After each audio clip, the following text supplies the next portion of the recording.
Yo, what up, motherfuckers? Welcome back to another episode of Night Trap Podcast. Today, well, I feel like we always have a special one, but today we have an ultra special one with two special guests. I'm not gonna say who's the more special than the other. We all know that Sucio sucks, but he's still special. But, hey, well, you know, hey, thank you for that beautiful little intro. Anyways, it's Sucio, aka Cerberus, aka Top Boy Supreme, aka Lesbian Wolverine, aka Kubika-chan, aka ex-boyfriend of everybody's mom. we're back. Thank you for having me back to another episode of Night Trap Podcast. Oh, I forgot one, el cucuy más consentido de todo el Chuco. But yeah, today we have a very special guest. A lot of people have been asking for her, like my little baby mic. Yeah. We have a very special guest. A lot of people have been asking for her. International model, published model, respected member of the cosplay community, and hopefully, I think I got my information correct, but El Paso native, or at least, born and raised here in El Paso, Christina Dark. I know she doesn't need a lot of introductions, but thank you for coming on the show. We really respect you. We really appreciate you. So thank you so much. Thank you so much for having me. I feel so bad because I saw your message like maybe a month after you messaged and reached out to me, and I was like, oh shit, get back. I'm down to do local, podcasts and, Zooms, especially because right now with what's going on in the world. But thank you for having me here. Oh, you were down to come to the Fungin where the Creep is. It's called the Fungin. That's the recording studio. But as you can see, we have all the arcades and we have everything, so we don't really have a lot of room for people social distancing. But when this is over, you're definitely welcome to the party. I enjoy more face-to-face interaction when it comes to interviews and stuff. But this works. I mean, we're keeping ourselves safe. Wear your masks. It's for now. We're also building more and more on the Fungin because we always bring new shit. We're gonna have a Halloween whole thing, and then obviously Rona. Obviously, you're gonna be welcome to whatever function we have. So let me start this off by asking you probably what everybody asks you. Okay. Who do you think would win in a fight between Blue Beetle and Scarlet Witch? No prep time. Oh gosh, I think Blue Beetle. I'm gonna be biased about it. With his superhuman strength and his blasters and stuff. I love Scarlet Witch too. She's my girl, but I'm gonna have to be biased about Blue Beetle. Okay, thank you for clearing that up because everybody wanted to know that. Putting that shit out of the way. Now we're gonna really get into a part when we say model, when we say cosplayer, that's really generalizing a lot of things. Yeah. To be a model is to embody movement and to be able to carry off aesthetic and at the same time knowing about light and perspective. And at the same time with cosplaying, it's you're a tailor, you're an engineer, and at the same time you're digging into the comic book. So let me just start by asking, what started you on this journey? Because obviously it's so many different things wrapped up into one. Yeah, so I was a very big nerd growing up. The first movie I was what introduced me to the world of heroes was the Tim Burton, the Batman movie with Michael Keaton. And I was about 5 or 6 years old when I saw that movie. So that left such a big impression in my life and again, it opened doors to the superhero world. So growing up, I was playing video games and drawing, my own comics, myself included in these stories. And I would make my Halloween costumes with my mom. And I had a friend at that time who knew that I was such a big nerd growing up. So he's like, why don't you cosplay? And back in the early 2000s, no one knew what really cosplay was. It wasn't so mainstream as it is now. So it was around 2010 I first started cosplaying.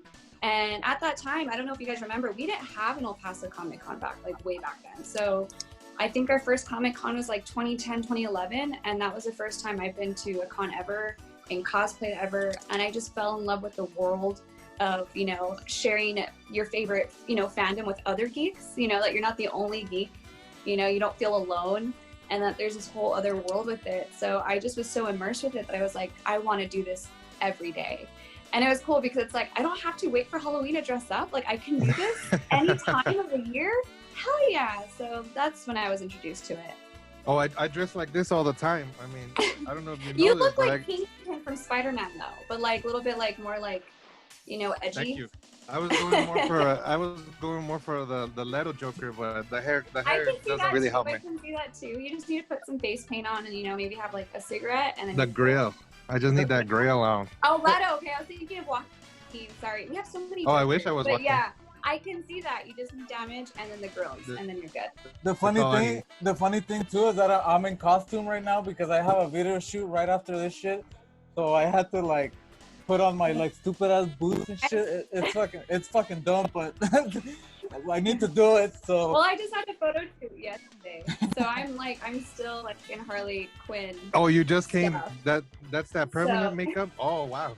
So no, it's temporary tattoos. As a but those are the ones that take 3 weeks, right? Yeah. As a cosplayer too, do you find offensive those costumes that they used to have like the late 90s, early 80s, where it was just like a jumpsuit with a fucking mask?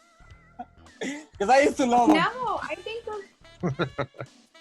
I think those are so cool. I mean, cosplay has been around for years, for decades, and it's really cool to see photos from back then in the 70s, you know, because there was a lot of cosplayers more for like Star Trek and Star Wars, right? That was like the big thing back then. So seeing like, I don't want to say like vintage, but it kind of is, but to see those photos of like people cosplaying then, it's so cool. Well, I know I have some Halloween costumes that have like, that it was just like a plastic bag and like a plastic mask, and it's like, go trick or treat me. I was like, okay, yay. You're a hobo. Those are my... Yeah. One time, this is a really sad story. I remember we went to, we were doing like for our elementary school, everybody brought their thing, and this poor, I think it was like the neighbor lady or whatever, she had a paper bag on, and it just said Frankenstein on it. And I remember being like, oh man, like, do you want to wear one of my masks? There's cosplayers out there that would just put this like a shirt and be like, this is my cosplay. You do it. You go for it. I feel like one of the easiest is just the Crow, you know, because they get like the fucking long coat and just paint the fucking, you know, and you're the Crow or you're Sting, one of the two, whatever. Yeah, my best friend does the Crow, and he's a really good Crow. Yeah, there's some amazing ones that have all the rows. Yeah, like with all the shit. There's a lot of intricateness. Well, let me ask this. Obviously, I Borderland, you're like us, where you were exposed to English and Mexican stations. And I think because a lot of us were exposed to the English and Mexican stations, we had an introduction to anime. Like, yes. Do you remember that? Because a lot of people it was just in the background, but never really was about it. I do remember, I was very young, but I do remember like the Dragon Ball Z, but like dubbed in Spanish. Mm-hmm. And the thing is that at that time I was already, so Spanish was my first language actually. And when we moved away, when we were stationed away, my teacher and my classmates were bullied. They bullied me. They were racist. Mm-hmm. And so, because I was the only brown kid in my class, you know, and so my mom had to teach me English. But I remember at that time already, when I do remember seeing the dubbed Dragon Ball, I already forgot, you know, and I barely kind of understood a bit. But I do remember the anime, and actually, me and my best friend talked about that. He said, I remember seeing those the Dragon Ball anime, and then years later, it was barely introduced to like, you know, the American station, like network came to what is it? Not Robot Chicken, Adult Swim. Toonami. Yeah, Toonami, and so people would be like, he would tell me stories like, yeah, people are like, oh, what's gonna happen? He's like, this is gonna happen in the next episode, and this and that. And they're like, well, what do you know? He's like, it's because of the dubbed Dragon Ball, you know, the Spanish ones. So when it came to the next episode, oh, dude, you were right. That happened. He's like, I told you. So they came out way early, you know, before then the English dubbed. Well, and the Americans removed the fucking blood and all the sexual fucking nature, because in Spanish. All the blood was there and all the sexual jokes were there. but in English they weren't, and I was like, I don't like this. And, You know what? and that the same happened for Sailor Moon. I do remember watching Sailor Moon at such a young age, but I watched the English dub, and recently I've been watching like the newer English dub, but keeping the same content and the language and everything from like the original Japanese version. And so I was talking to friends about it, and I was like, should I watch Sailor Moon Crystal or like the old one? They're like, watch the old one because it has more context to the show, and they actually kept the original story and honored like the original creator, keeping, you know, the elements before when they took away and like censored it before. So Before what I'm watching they were now cousins. They were cousins. before they were cousins, Yeah. right? And But they now changed they're- her name they're too. Isn't it? Because her name is Usagi, and in Mexico, like whatever, it was Serena. Which is like, I was always like, Usagi this, Usagi, who the fuck is Usagi? Yeah. A lot of things But changed. again, it's one of those things that I was down. Sorry, there's a slowdown. I'm sorry, go there's a on. slowdown in the thing. We're good. So, But yeah, go on. sorry, it's just trying to keep up with the connection. Anyways, so I know you're OMD of Mexican descent, or at least Hispanic descent. Do you find that you embrace those characters when you're thinking of cosplay? Like, I mean, I know you did Satanico Pandemonio, and at the same time, like you said, you did Blue Beetle, and it's two different extremes, but at the same time, these are people of Latin descent. Do you find yourself going more towards those, or is it just like, that's a badass costume, I just want to do it? Now I want to. Before I really didn't have it because we didn't really have like Latin representation when it came to heroes. I barely found out about Blue Beetle when he was introduced back in like 2006, 2007 on, I don't know if you ever seen it, Batman Brave and the Bold. So there's an episode of that. And I was like, what? We have an El Paso superhero? And not many people know about that. So now I want to start cosplaying characters of Latin descent, you know? And I mean, again, like I Googled the other day, I was like, how many Latin heroes are there actually? And there's quite a few, but not many. And so I know I think her name's Jessica Cruz, and she's a part of the Green Lantern Corps. There's a few in Marvel, there's a few in DC, but I being so proud of El Paso, that's what gave me the inspiration to really do Blue Beetle, you know? And so I do want to kind of lean more towards the line characters, but I still love the regular schmegular characters too. Well, I guess it's kind of leading me to another question, because this is just one little thing for me being a nerd. If you read the first issue of Blue Beetle and the actual beetle like lands on El Paso, it's like 50,000 skyscrapers, and I'm like, that's not El Paso, bro. It's like 100-story building. Like, where is this at? Anyways, whatever. I think it's in the future, bro. Yeah, I've met one of the I think he was either the artist or the writer. I can't remember. His name's Kevin. I forgot his last name. But I think he's one of the original creators of Hyman, and I met him at Planet Comic Con, and I was actually, someone actually told me about him, and I was like, wait, he's here?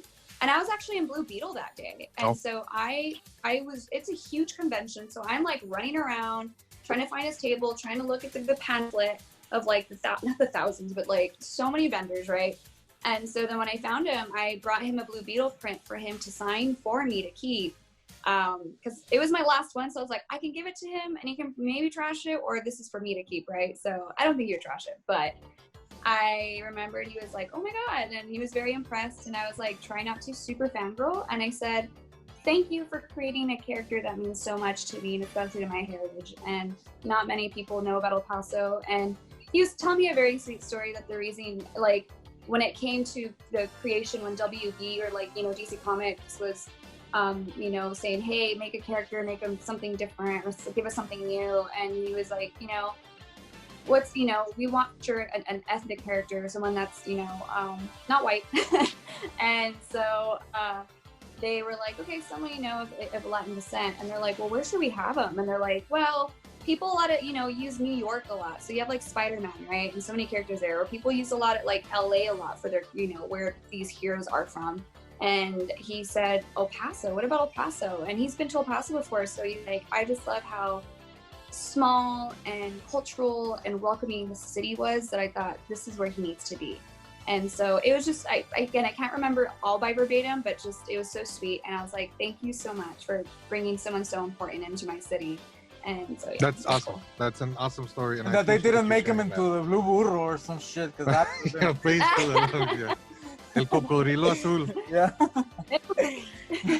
Well, I do want to get into the con stuff real fast, but I just kind of want to do a little bit of a back, like a pedal, if you will.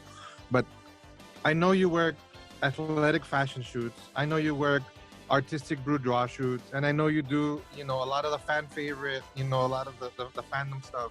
Is there something you refuse to shoot, or is there something that's too complicated, or a little bit too intrinsic?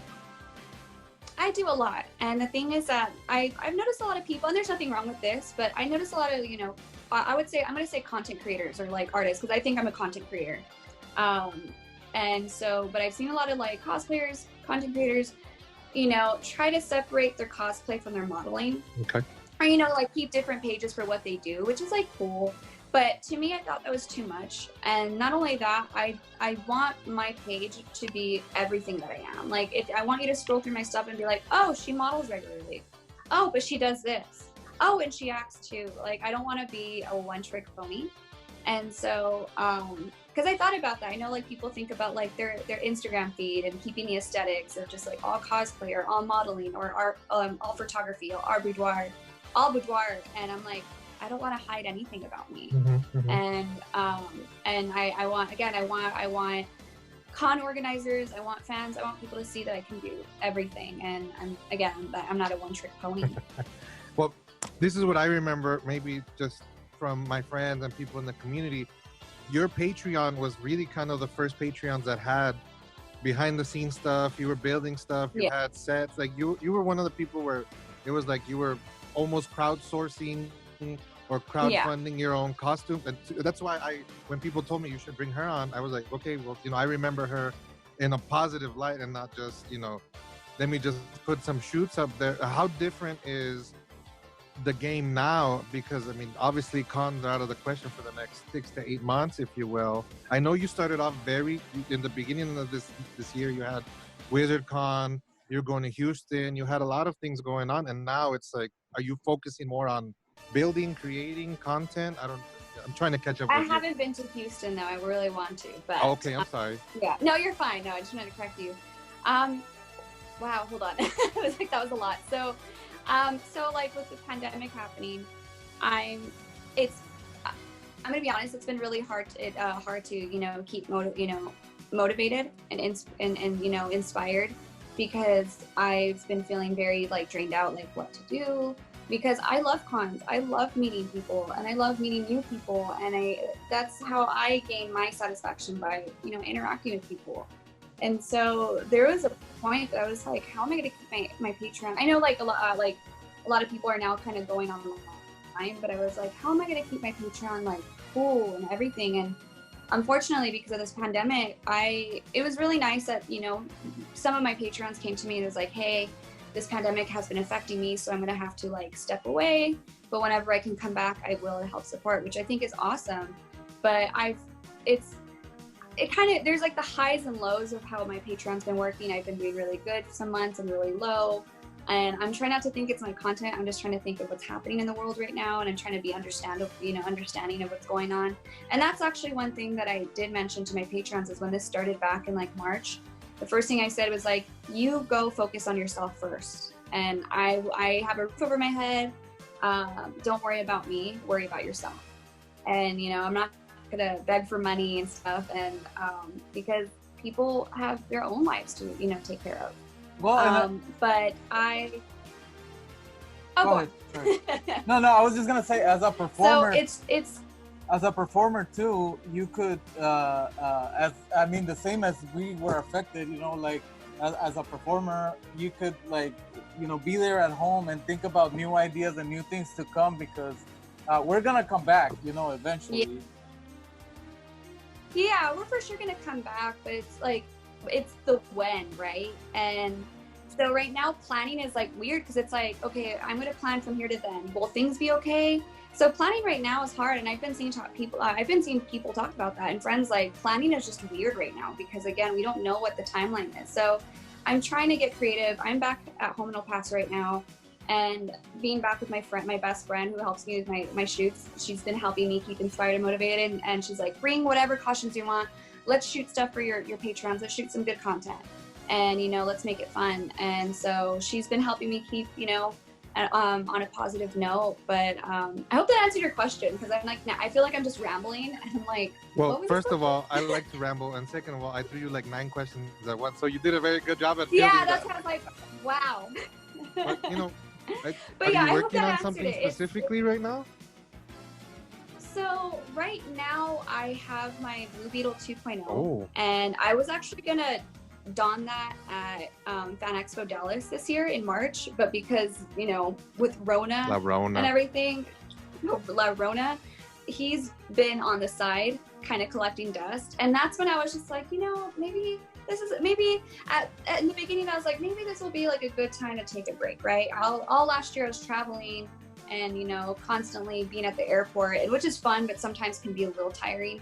And I was like, maybe this will be a nice break. Maybe this won't, and this is when we thought this wasn't going to last long. So I was like, for the whole month, and they're playing video games. I'm like, yes, so nice, And then by the second month, and then the third month, I'm like, wow, I feel like I need to do something. But then I'm like, but there's nothing to do. And it's like, well, I still need to shoot things, but like, I don't want to wear this in my living room. Like, I want to go out there and I want to give a good shoot. I don't like to half-ass my work ever. I like to give good content all the time. So I'm just like, feeling kind of pulled of what to do. And so now when I go back home, I'm like, I think it's time to finish him and maybe shoot him somewhere. And this, when it's probably on a cooler day, because it's really hot right now, because it's full armor bodysuit, You got 40 pounds of lightweight on you, especially in this day and age. Well, we don't get cold until November here. November? Oof, yeah. We don't even get cold anymore, dude. Sorry, Maho. It's not gonna get cold till February, apparently. Till never. By the Farmer's Almanac. Well, I really did want to get into like kind of the concept, because I've worked a lot of concept. I did traveling security, but I mean, I was working like auto trend shows and like really weird kind of like business conventions. Type to cons, work yeah. a Comic-Con and something different completely. Like, how was that experience? How did you get into that experience? What was it just like? Being invited, because you're a featured guest on a lot of parts. Yeah, so like the other interviews I've done or podcasts, I like to be very transparent. So there's cons out there that reach out to you to be a guest, and then there's a lot of work you have to put in an effort as an artist. So it's almost like applying for a job. It's like, hi, my name, like for an example, hi, my name is Christina Dark. This is from El Paso, Texas. I have this many fans. This is what I do. Here's like my press kit. I think I'd be a good asset at your show. If you'd like to have me there, please respond. And then you get kind of in the kind of contract there. But in the beginning, a lot of them was inviting. And at this time, I was going to UTEP for school, and so I had to really juggle my cosplay with school. And at that time, I couldn't venture out. The only cons I was doing while I was in college was the shows in Juarez. Okay. And then one bigger show in Monterrey. Okay. And so that's the international part. And so, and I still count it because Juarez is home still, so, and it's across the border. So, so I would put puro Juaritos, ya sabes. Yeah. And so, and some of the times they were inviting, and I'm like, okay, after I graduate, I'm gonna build my content too, because that was one thing I was kind of looking at. I'm like, well, my content's not too great. It's there, but not there yet. From what I want to do. Don't say that. When was this? 2 years ago? 2016. Okay, then so, maybe, because I saw you skyrocket in like 2016, 2017 for sure. So that's when I was like, okay, well, they're not going to bite because I'm still very fresh. I've only kind of done local things, within like across the border, within home, El Paso Comic-Con or Las Cruces Comic-Con. And then I was like, okay, I need to build my content. I need to build my audience numbers, right? Because unfortunately, a lot of cons look at the numbers more than content, and which I think is sometimes so silly. So over the years I was like, all right, I was shooting with my friend more. Obviously I'm not in school anymore, so I had more time to work on my craft better costumes, better photos, and the numbers started rolling. And then around, I think 2018, I actually signed with the cosplay manager, which is very new in this industry. And so I signed with him by the end of the year, and then all of 2019 is what got me my shows. So that being in that actually opened a lot of doors, and meeting people, networking, and it was really fun and really cool. And then unfortunately, this was supposed to be my last year on my contract, but Rona hit, right? So Yeah. So I think things happen for a reason. But because of that, I'm no longer with the company anymore. But I'm very grateful because of the people I've met and the friendships I met and the cool, I don't know, the badass people and the experiences and the connections and everything. So that's what got me, from you seeing, for you guys to be like, oh, she's here and there. That's what helped me open doors for me. That's great. Well, talking about con culture, I think half of it, really, I want to ask you a very empowering question, but at the same time, I want to know, how is the motive to be empowering? Válgame, my thing fell off again. Anyways, I'm taking my how is it from being empowering to being, how do you deal with the harassment, but at the same time, it's empowering? It's such a strange culture where it's some people put you up, some people bring you down. I've gotten a lot of weird questions about that one. Yeah, I have to keep a positive mind, and I'm not gonna lie, it does get you down. People being assholes, it's gonna still affect you somehow. But I've always tried to keep my head up and my chin up. I've heard the dumbest and craziest things about me, especially here in our community, and I'm like, wow, And then, but in my head, it's the fact that I'm getting some attention in a way is kind of positive attention. They care enough to, right? I feel like if people throw that energy at you, that negative, somehow it's still going through you, right? Somehow it's still positive. Ain't no press, bad press.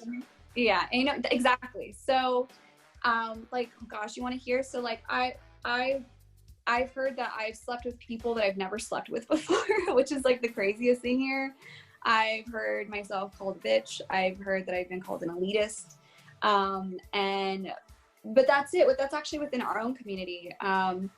Fortunately, my fans themselves are so respectful, and they're so awesome, and they're so supportive. And the people that I kind of get the weird, really weird kind of negative comments are people who don't follow me. They're just random people that probably found my profile, left a comment, and left. And usually before, I would kind of comment back and be like, fuck you, or something snarky. And then people that are jealous.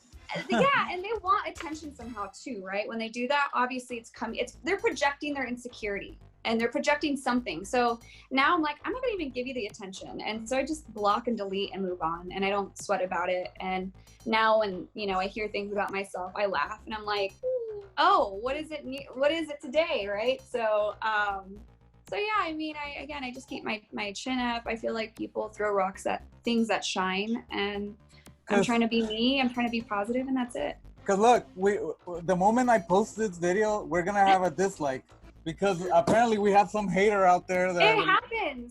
I'm saying the fact that I don't understand how people just put so much energy to bring someone down, right? If they're doing that, they're coming from a place that they're low vibing. They're on a low vibration, and they just want to pull absolutely. You with them, I agree with you there. I feel more sad for them and more pity than anything, because again, it's coming from a place of negative energy, and they're just projecting that, and so more power they don't want to to see you. people succeed. More power to you for being that way, because this man has to fucking sometimes grab me and put me on the floor and be like, don't let it affect you, because I get affected. And there's nothing wrong with that. We're all humans, and it's still, I'm still gonna be like, they said my nose looks big, or someone said it looked like Nicolas Cage, and I'm like, they said I look like Nicolas Cage, and then now I'm like, they say I look like Nicolas Cage. Cool, okay. Nicolas Cage is a fine gentleman. I'll tell you that much. He's a horrible actor, but I love him. Have you seen Leaving Las Vegas? I'm gonna cry right now. There's something you gotta love about him. So oh yeah, he's unique. He's unique. So I don't know. Well, personally, I love haters. If it wasn't for haters, I wouldn't receive half of the views I get right now. We wouldn't be shout here. out to all my haters. We love you over here at the Night Trap. We just gotta bless them, and we gotta pray for them, and just be like, move on. Be like, okay, mijo, you just do you, and God bless you. Move on. Unfortunately, too, the culture we have here in El Paso and in Juarez is really, really macho. Yep. So, I grew up like that with all my tios and fucking being the same way, being like, get over her, and like slapping me in the face and shit, which is like, Now that you mentioned that, I know it's like kind of off topic with cosplay. I'll I go think for it. we need to let, you said like our uncles, like our tios and our dad are like, be a man, boys don't cry. It's okay. It's totally okay. I think with our culture of the machista culture, we're like, men especially are just kind of geared to be very misogynist, very machismo, very like I hate it. It's gross. And I think it's okay for men to feel their emotions, to cry, to feel sad over a breakup and everything. And unfortunately, it's just like a familial like cycle, just that's passed down to generation to generation. And hopefully now we can kind of stop that and teach, young boys and girls, especially the boys, that it's okay to feel things. I was like, you're gonna make me cry saying this shit. Oh, don't cry. Do you need a tissue needle? Well, let me be honest. That's why I get drunk on the first date, so they see me crying, yelling, screaming. They know the whole gap. Because that's another thing with this culture too. The moment I started getting tattoos, I became a cholo, which I'm nothing. I'm not. He's got like a Legend of Zelda tattoo, like a Transformer. Fucking Godzilla and shit. It's like, come on, man. But that's why we have so much like resentment towards our dads, right, and our like uncles, because I feel like they teach you that. Y'all have dads? Shut up. I'm your daddy, bitch. No, but okay. I know we're getting a little off topic. Wait. So I'm gonna sit here and say this just to throw this out there. Yes. Are you DC or are you Marvel? Ooh, so before, to play it safe so people don't come after Vertical. me. But you know what? After yesterday, DC. Robert Pattinson. What are you excited for? Which one were you excited the most for? Oh my God. Did you watch it yesterday? Did you The watch Batman, DC bro. Fandom yesterday? I watched no? it. So, okay. So all of them, I can't pick, but like the Wonder Woman commercial trailer was awesome. Peeta. Right, and then you had the Suicide Squad, which looks awesome, by James Gunn. What was it? They didn't really show much of the Flash, but showing the concept art, I'm like, cool, I'm in it. Yes. The fact that it was 89, Michael Keaton, right? Yeah, and then Michael Keaton, my both Bat dads, they're back. And then the last, like the piece of resistance was the Batman, and I was a big doubter of Robert Pattinson. I wasn't in it. I think he's a phenomenal actor, but I just didn't think he was like Batman. But when I saw that trailer, it blew my mind. He showed me, and I'm like, okay, I see you, Robert. Did you see the movie Good Time that he directed and he starred in? I actually didn't. If you fucking see it, you could see Batman in that shit. I mean, he's a villain in it, but he's fucking amazing. Yeah, I think with a lot of people, it was the whole Heath Ledger thing, where a lot of people came off and said, "Oh, Brokeback Batman." I remember that was the first thing everybody said, and I was like, "You're gonna see, he's gonna be really dope, and you're gonna eat your words." And I feel the same way with Robert Pattinson, where after Twilight, he started doing a lot of indie movies, a lot of introspective dramas, like Good Times, like the Cleep said. And I was like, you know what? Give him a chance. Don't be one of those people. And now that I saw the trailer, I realized it's more a reserve.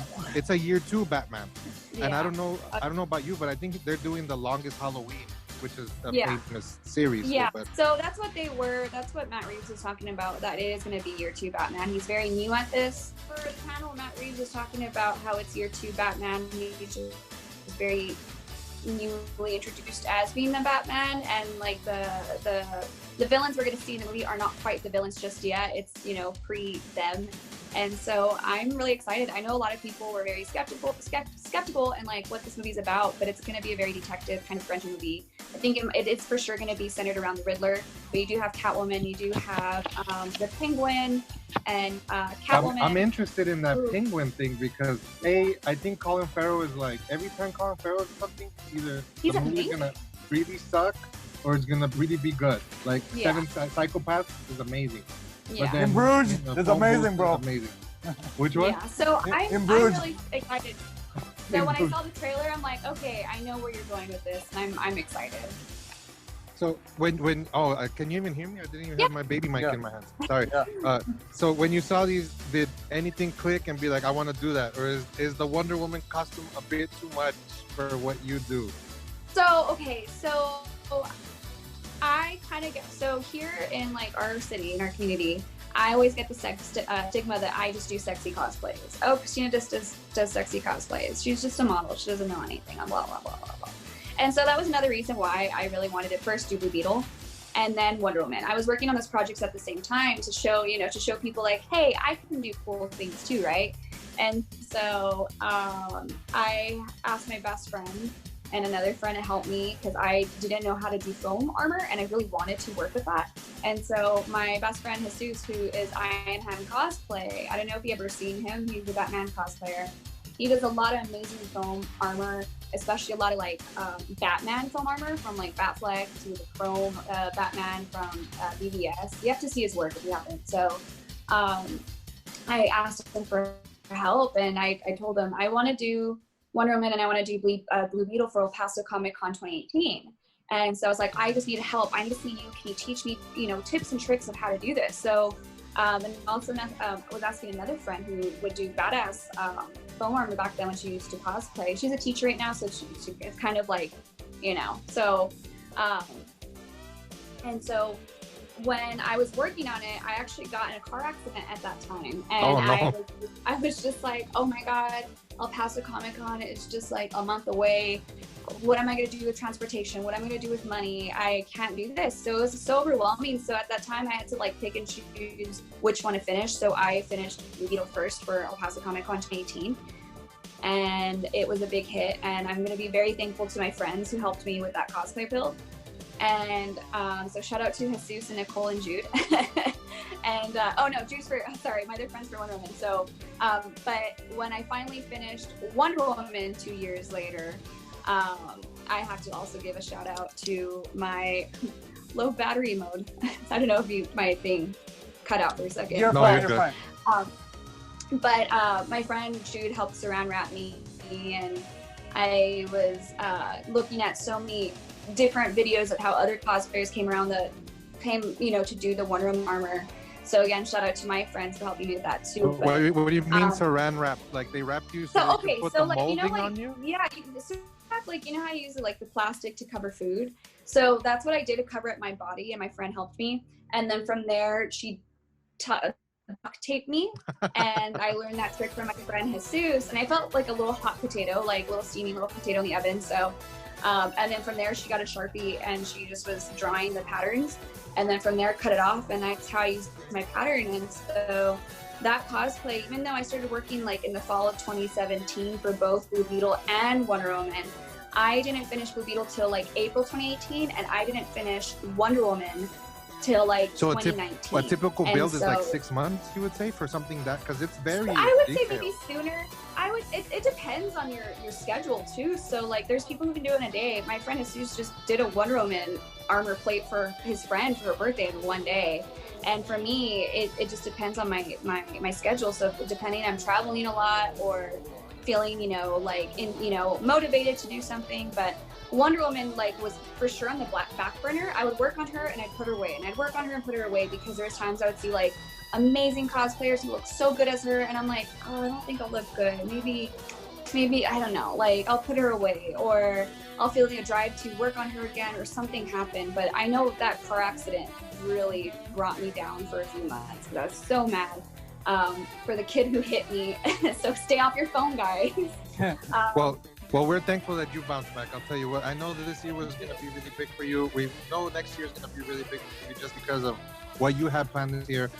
I just want to kind of end this off on a positive note and ask this simple question. What advice would you give somebody getting into cosplay right now? So don't worry about accuracy. I was like that, and that drives you nuts. So don't worry about accuracy. Make it something about you, something special. Maybe add something in there that's uniqueness to you. Start small. Do your research. It's like a paper, right? See how other cosplayers gone about it. There's a lot of helpful information on YouTube and Google. There's a lot of people who do blogs about it. And just have fun with it. Remember to have fun. Don't focus on it needs to be great, right? Because we all start out somewhere. I started off somewhere, and looking back from 10 years to now, there's a lot of progression, there's a lot of growth. And so, don't be scared. And again, just have fun. Just literally. Well, I mean, well, you came in at the kind of, like I said, the beginning of when cosplay was getting big. You know, Yeah. you were at the beginning of that. Now I'm gonna ask a question that the creep always likes to ask, but I steal it from him. What video games are you playing right now, or have you played there in the road? Okay, so I love Skyrim. Even though I've been playing it for years, Oh, yes. I always find myself What is your build? going back Tell to me it. your build right now. So, okay, so you want to know how bad, even though I've been playing for like since 2012 when it came out, well, when I started playing at that time, I am not really good at like armor making. I just go out there and fight, and whatever armor I can pick up, I'm like, enchant it, just put it on. So, so I'm really bad at the game, but I love the game. And so Do you have right it now, on every system? huh? Do Oh you my have gosh, I play on an Xbox. That's something I grew up with. So, but yeah, so right now the armor I'm currently wearing is the companion armor. So it's like enchanted because I got to be a team werewolf, right? And then recently my best friend got me The Witcher. So I've been playing it. It's pretty difficult for myself, and I'm just playing on the easy level. And so, and that's another thing I want to tell people too. Don't let people shame you on what level game, you're playing. If you're not playing on easy mode or hard mode, just play, have fun. The only people you need to shame are the people that play Call of Duty, and that's all they play. Like, that's all they play is. I used to play that, but just only for the zombies. I never played any of the story modes. I would just get on it just to play zombies with my. What was your favorite map on zombies? Gosh, I think it was like the President's one or something, whatever that one was. Oh, the Yeah, bunker. and we found a cheat to get on top of the table, and then we would just kill the zombies, and I remember we got to like wave 60, and that was crazy. What about Overwatch? Have you played Overwatch? No, I want to. I know I've cosplayed one of Widowmaker, and it's because one of the owners of the the guest I was at oh my god, sorry guys, the con I was doing in Wadis, the owner asked me to cosplay the Widowmaker, and even though I didn't know anything really about her character, I was like, she looks cool, okay, cool. And that costume was crazy. It was like the most uncomfortable costume that I'll never wear again, from like a very heavy ponytail I made for her to body paint, and then feeling like my boobs are gonna pop out, and that's the only cosplay that I feel like I just will just burn it in the fire. I mean, it's a cool game. I don't know about the fucking costume, but I play it though. I want to play it, but I feel so behind. It's well, just let me tell you, I superhero. also wore a Widowmaker costume, and my boobs almost came out too. So I understand where you're coming. They did come out, dude. That's the B-roll for our Patreon. but yeah, I mean, honestly, thank you so much for sharing. Please go, Mijo. I'm sorry, I've cut you off. No, those are I know, so bad. Go ahead. No, I was gonna close like it out, but if you have more questions, please say so, because I'm not. No, I just wanted to, because like nowadays with all the games, and that's one of the things that I was mentioning to her before, that I wanted to ask about the video games, but as a girl gamer, being in a male-dominated fucking place since we were little kids to now, I think that's pretty cool. I've always tried to get my little girl into video games. I mean, she likes anime more than anything else.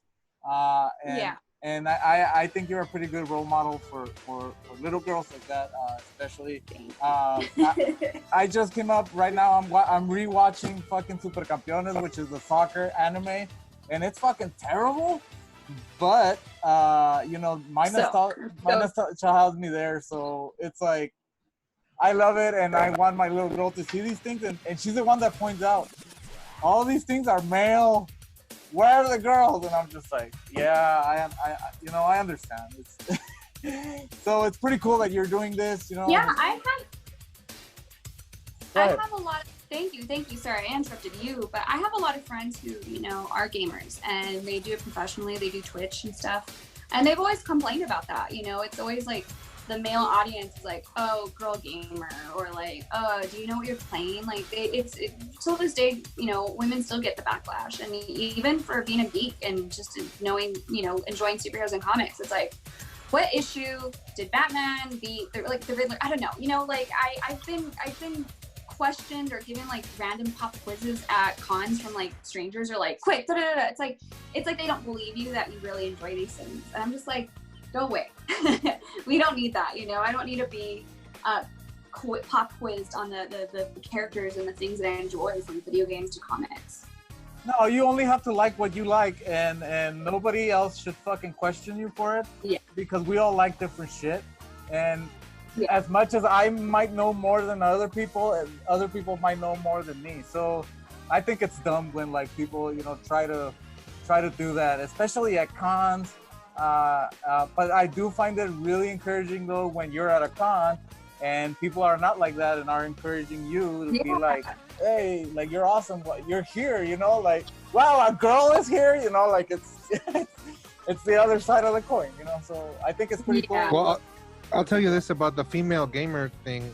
I know that when I play Dead by Daylight, if I have a female on my team, I'm not gonna have to worry about them messing up, because the females are always way better than the males when it comes to Dead by Daylight. So I'm like, all right, I have females on my team. Fantastic, we're gonna win this match for sure. Anyways, but really want to tell you thank you so much. We respect you a lot here. We respect what you're doing. Thank you for putting El Paso on the map in a positive way. That's why we wanted to bring you on. You're awesome. Yeah. You're fantastic. Please keep doing what you're doing. Now, from here, please tell us where can we get in contact? Where can we see your stuff? Please give us your details, your before hashtags. I get there, before I shout myself out, plug myself in.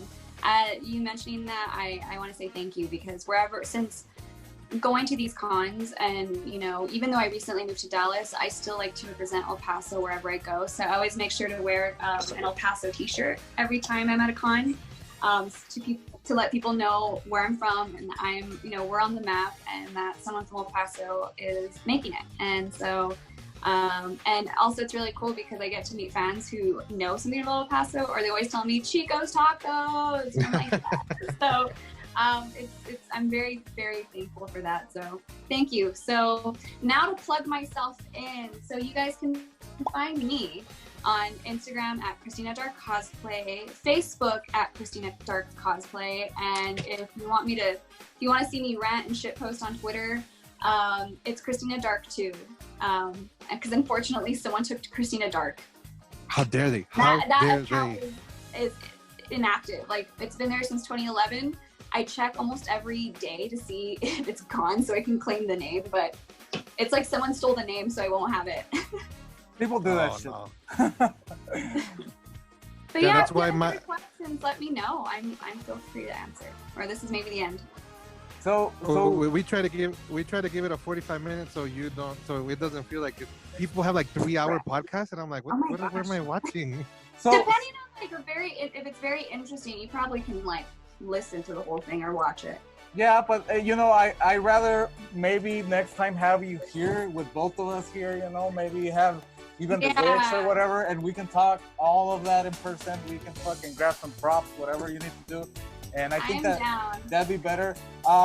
Just with that said though, remember you, Christina, to follow us at Nitro Podcast on Instagram.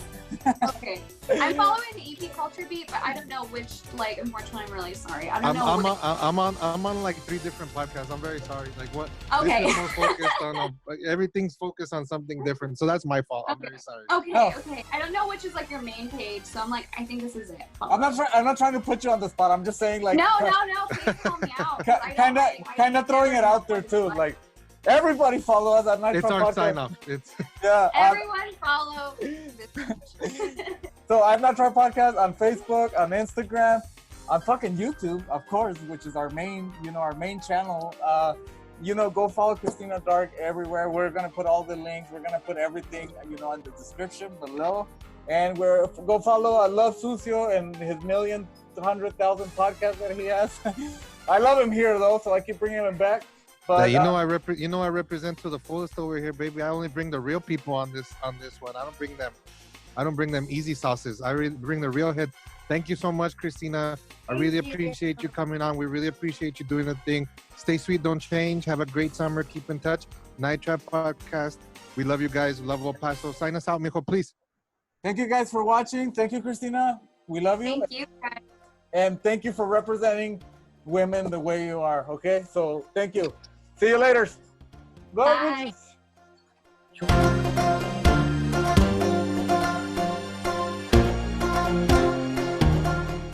Bye. Oh.